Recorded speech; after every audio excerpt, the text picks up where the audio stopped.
กับสบายดีพ่อแม่พี่น้อง FC เบิดทุกคู่ทุกคนยินดีต้อนรับเข้าสู่ช่องยายแก้วเนาะมื้อนี้ยายแก้วมาหาน้องพามีพี่น้องเอ้ยแต่บ่อยู่ซ้ำจักเพิ่นไปใส่เพิ่นไปเวียกบ่เนาะ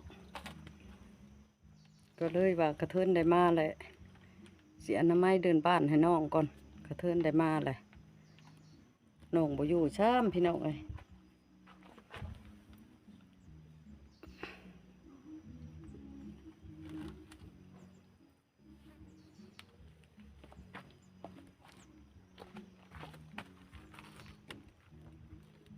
อนามัยให้น้องก่อนเด้อ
เ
จ้าของเขาบ่อยู่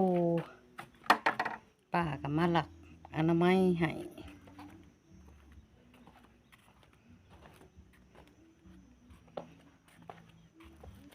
คนสิตกบ่บาดนี้ตัวมืดอึมครึมแท้เด้พี่น้องเอ้ยโอ้เครื่องปลูกเครื่องกะลายงามงามงาม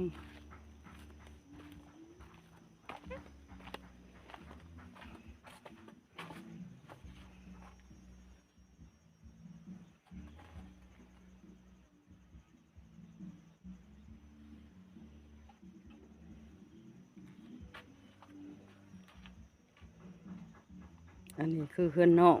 สิสมบูรณ์แบบแล้วพี่น้องเอ้ยยังแต่ขั้นตอนท่าชีแล้วก็แล้ว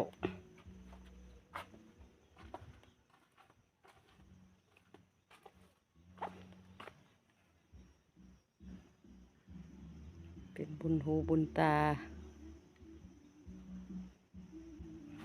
ดีใจนำน้องพามีเฮือนใกล้สิแล้วใกล้สิสมบูรณ์แบบแล้วพี่น้องเอ้ยป้าก็เฮิงก็จุดมาบ่ค่อยมีเวลาพี่น้องเอ้ยบ่ได้มาดู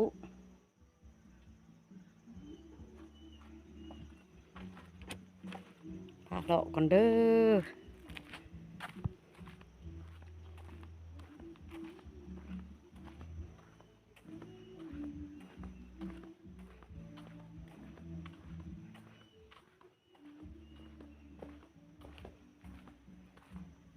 ตัดภาพมาใช้ทั้งหลังบ้านบัดนี้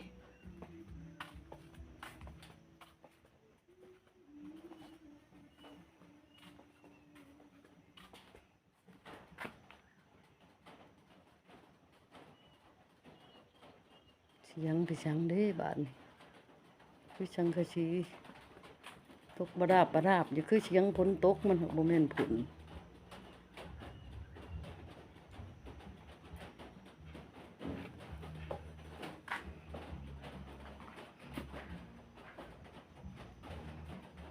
คือฝนสิตกพี่น้องเอ้ย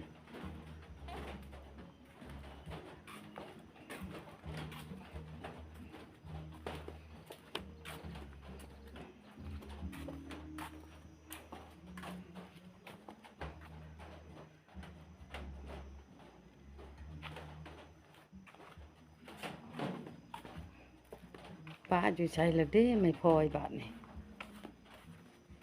โอ้โหปลาอยู่เตียงเอาไม่พอยก่อน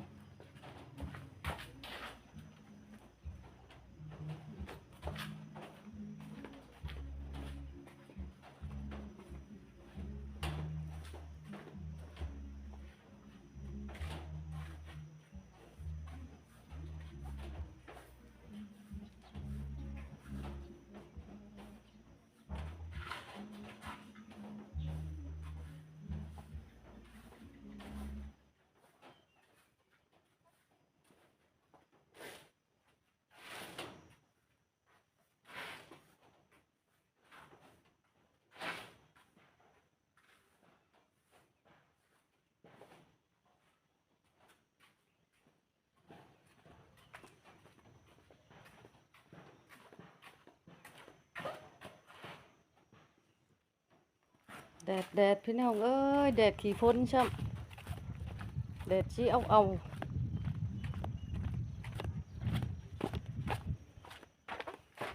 แดดสิเอาจังเลยปลาแก้วกับเมื่อแล้วนี่กวาดนี่ก่อนข้าวเดียว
กลับสบายดีเด้อพ่อแม่พี่น้อง